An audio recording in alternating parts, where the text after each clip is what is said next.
sabihin gumagana yung injector. Ayan na. Sa white na nakalagay. Kasi hindi ko makita kung saan yung sa number 2 na wire eh. Ignition yan, ignition. Yung sa green tayo.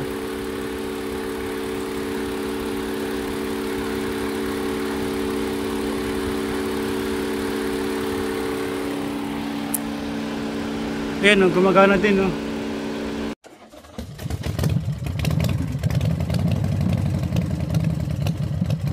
So good day mga boss. Meron tayo itong Toyota Avalon, ang unit na to. So bali to, palyado makina, engine misfire ang symptom, ang problema ng unit na to. Bali yan, umilaw engine light, traction, ABS. Ano yan eh, tapos kayong RPM, tayong RPM, lakas ng pamalya. Yan o. Yan o, malakas, palyado. So bali para sakit ata ng Avalon ng ganito. Bali yung ginawa ko dati, Avalon din. So check na lang natin yung ginawa ko nung nakaraan. Avalon din yun, Toyota Avalon. Misfire din ang issue. Injector, baka ito injector din to.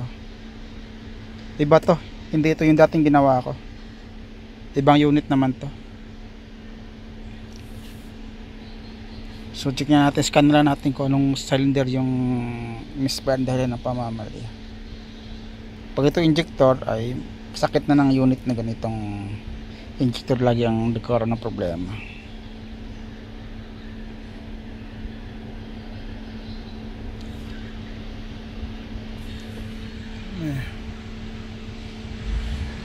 Tingnan yung RPM.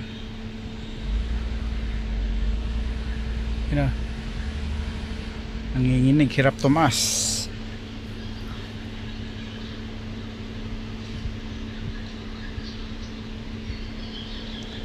So check na lang natin. So engine control module, read fault code. Bala na pa to, 2022 21 model, 2021 model. Sa taas 2021, pero dito sabi number nya 22. So yan P0 P1605 pat idling pending test fail pending ganun din. So P0 300 may 27 siya, random misfire. Pat idling, ito cylinder number 2 ang may issue. Number 2 misfire. Dito stream na natin, confirm na natin kung number 2 nga na may problema. Pero dito lakas ng ramdam mo sa manibela, lakas sa loob. Yan na.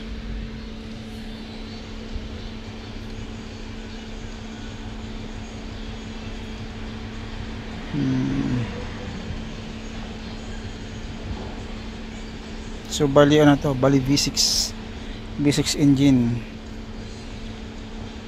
So number 2 nga, yan.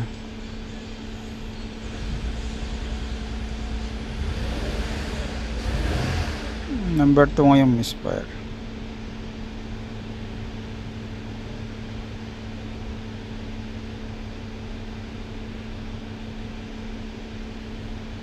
Number 2. Palabas tayo. Yan lakas lakas ng palag.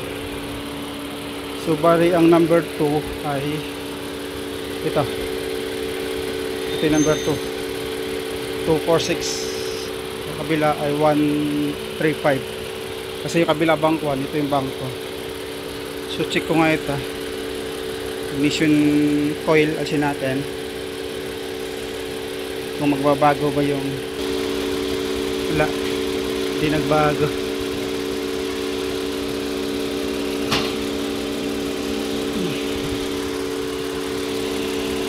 Try ito number 4.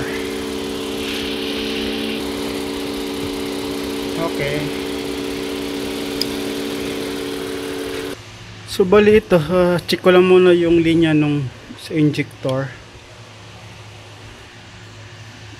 Check ko to yung ignition ng injector dito sa socket na to para ma-check natin yung kung gumagana yung injector. So gamitan ko siya ng oscilloscope. So verify ko muna dito sa socket na to. Ito kasi yung linya ng injector sa socket na to. So i-verify ko lang yung ignition dyan, ignition wire.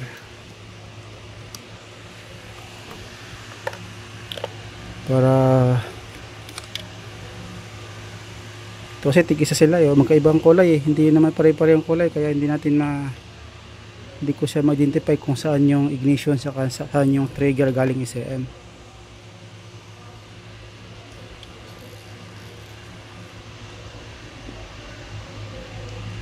So bali ito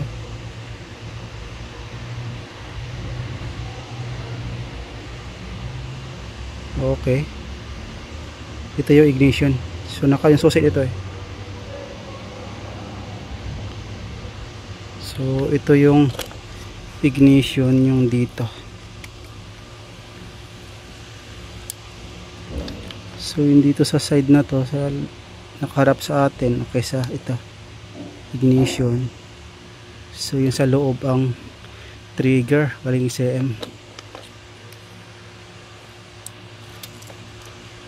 So ito kasi yung number 2 natin ito 2, 4, 6. Ito doon yung number 2 na injector. So ibig sabihin dalawa yung nakapunta doon so dalawang wire kasi ito yung sa number 6 ito. So buksan ko muna to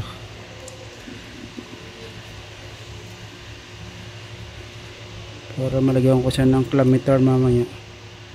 So gamitin ko ito ng oscilloscope buksan ko muna to. So ito yung check natin mamaya. Ito yung brown saka black na to kasi itong green saka white na to ito yung ignition to. So hindi ko alam dito kung saan sa black saka brown yung wire na papuntang number 4 ay number 2 kasi number 4 to yung gitna. So gamit tayong oscilloscope, set ko muna sa injector.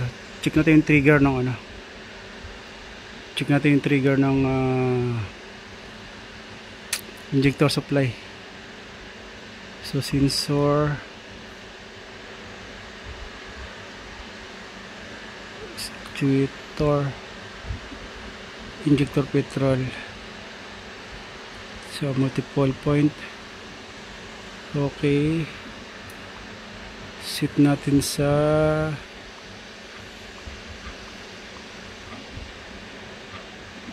5 volts.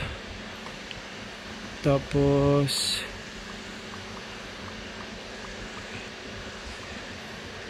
set natin sa 50 milliseconds.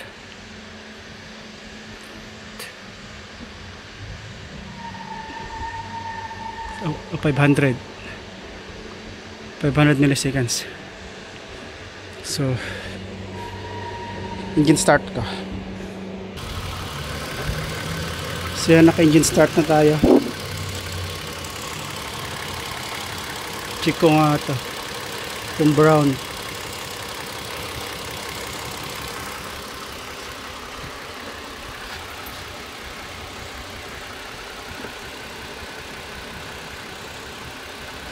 Uh, 20 milliseconds.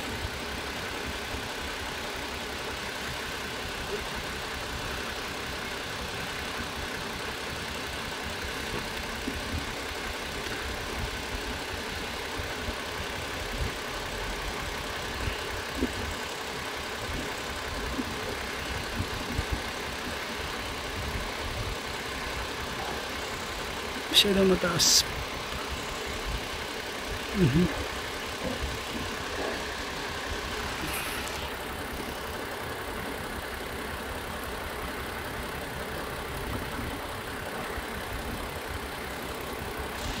So ayan, so gumagana na.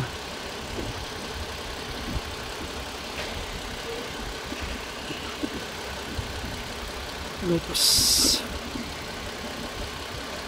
so ito yung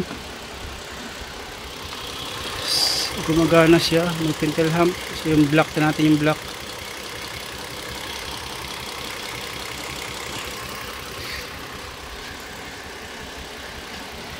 So 5 volts, 25 volts. Meron din, ayan o.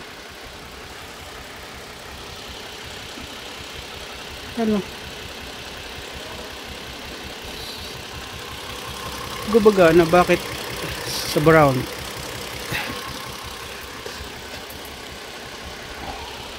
Okay. Ayan na.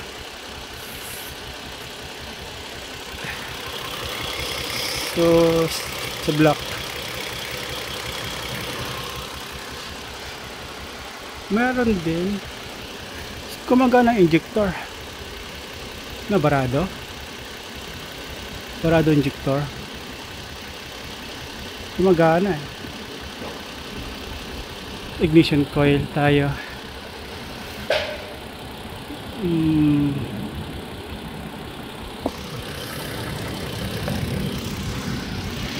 So gumagana yung injector.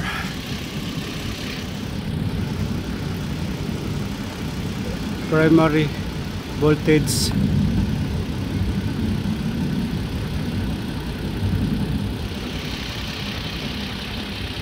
Ignition coil.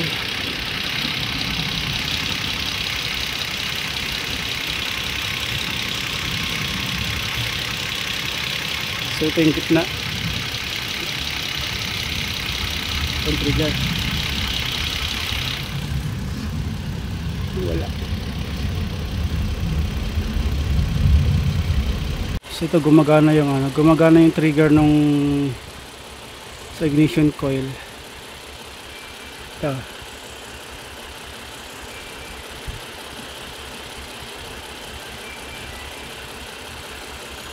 So ito. Ignition coil. Gumagana ang trigger. So naka 2 milliseconds and 2 volts.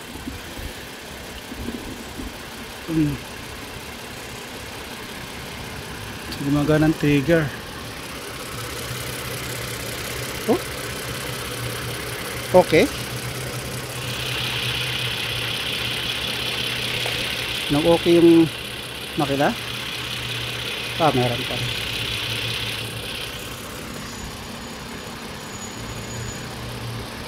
So bali ito yung current tong ng injector. So, ito yung pintel hump niya.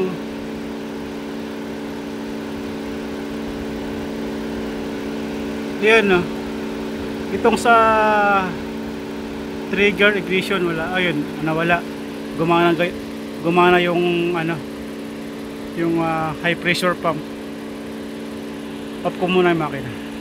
So ayan, ayan yung pintel hump nya.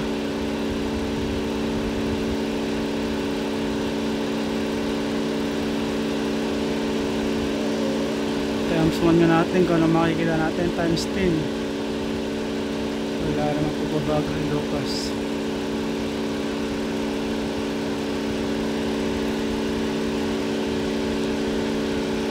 volts.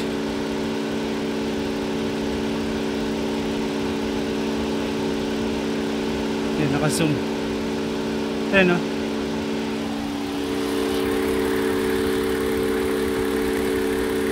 Dito pa sa white. Yan. Sa white yung nakalagay.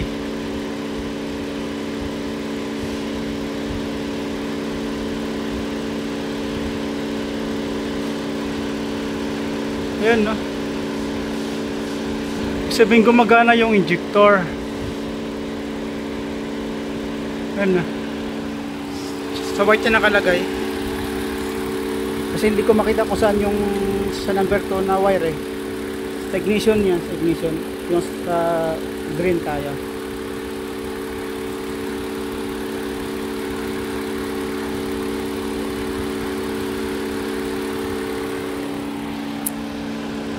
Ayan, gumagana din, no. Sabihin, gumagana ang injector, kaso hindi siya bumubukas yan. Gumana naman yung high pressure pump. Nawala na naman. So, pinatay ko na yung makina. So, gumagana yung injector. Ibig sabihin, barado siya. Barado yung butas ng injector. Gumagana siya, kaso hindi nag-i-spray ng ano. Hindi nag-spray ng gasolina. Kasi gumagana yung ano, yung meron sa Pittelham eh. Kahit sa trigger, voltage trigger galing sa SM kanina, gumagana din eh. Ito kasi yung wire na itong green saka puti, ito yung sa ignition, ito yung trigger galing sa SM brown saka, kaya hindi ko ma-identify kung saan diyan yung sa green, white saka yung brown, black na to. Hindi ko alam kung saan doon yung sa, para sa number 2 na wire na injector.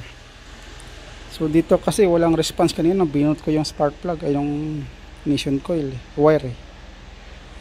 So try ko tong kalisin yung ano, spark plug na yan. Try ko kalasin para makita natin kung ang tsura ng spark plug. Hindi clog yung ano, hindi clog or stuck open o stuck close yung injector. Gumagana. Kaso nga lang walang fuel na lumalabas. So yan na, pinandar ko ulit. Ito yung Pittelham sa current ramp, ito yung Pittelham sa voltage. Yan na.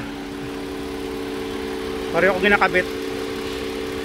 Sa parehong injector yan, supply sa current ramp. So yan o, may Pittelham siya. So nakakabit sa kulay green. Sulit pa sa white. Okay, lipat ko muna. So yan, nasa white na nakalagay, saka white din sa black na ano, ibig sabihin current ramp saka voltage. Yan o, gumagana din ah. Yan ah. Saka ito, Pittelham. Nawala. Yun. Nawala kasi gumana yung ano, high pressure pump. So patay ko ulit. Ayan ah. Pag gumagana yung high pressure pump, nawawala itong trigger ng ano. Nawawala ang voltage saka current. Gumagana yan ah. Oh, gumagana siya. So, ito yung spark plug niya. Kaya mag-focus. Ito na carbon, walang spark. Yan.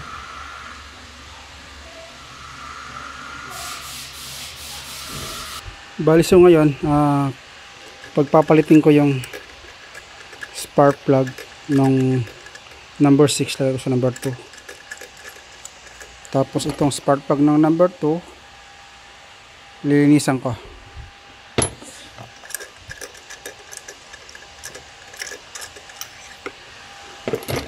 So ito yung sa number 6. Tingnan natin ng tsura. So maganda oh.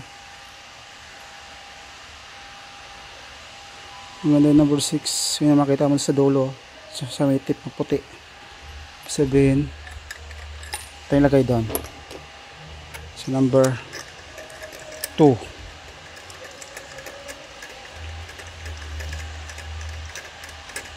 Tapos ito, linisin ko na lang, babrushan natin, tapos lagay ko. So ito yung sa number 2, nalinisan ko na. So ating ikabit dito sa number 6. Saka natin pag umoke, Pag lumipat yung misfire, sabihin spark plug. Pag nag-okay, so order ako ng spark plug. Palitan ko na lahat to ng spark plug.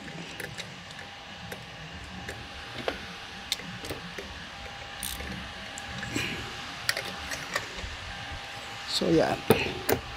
So kabit natin 6 and so expand rin natin. So yun, medyo nawala na.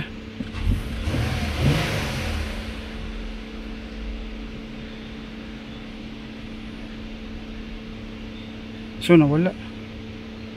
Under na yan. So wala nang misfire dito sa yung number 2 yung dati. So nawala na.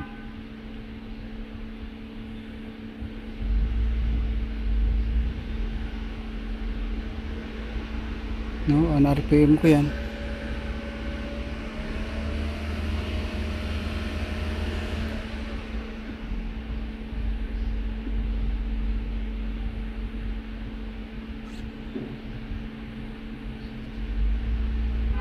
So, wala na.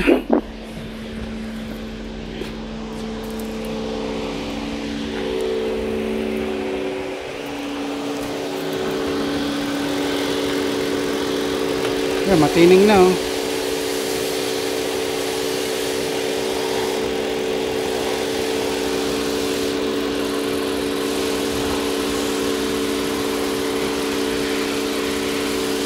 Okay, Amalia, sabi gumagana na.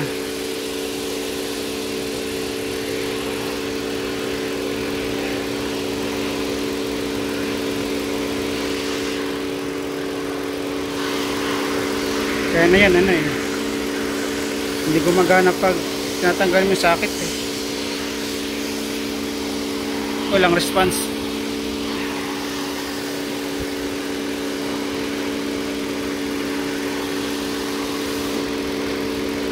Ito. Ibig sabihin gumagana ng spark plug. Yan ah. Mamalya. Okay. So, yun lang. Spark plug. Madumi. Puno ng carbon.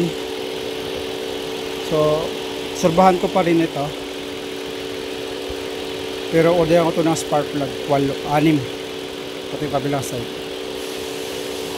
So, ngayon, nawala yung misfire. So, ibig sabihin, spark plug na may issue.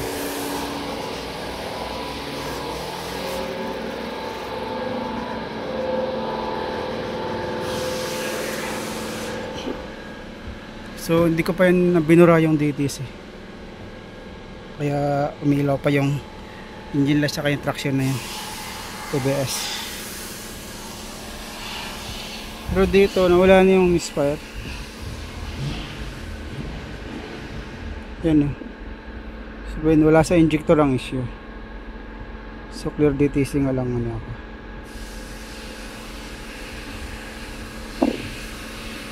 Clear na natin to, tapos obserbahan ko. Pero ano, palitan ko ng spark plug. So clear DTC. Okay. So engine up.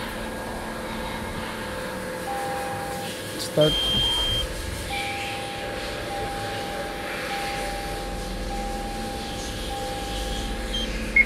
So may traction pa rin. So mamaya ayan, namatay na.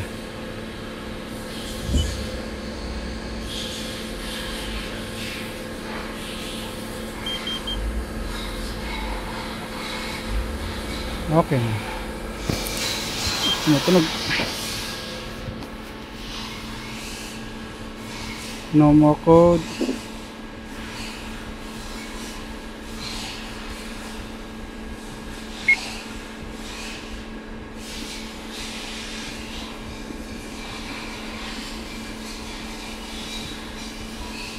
One, two, three, four, five, six. So okay. Wala na misfire. Okay ata. Problem solved.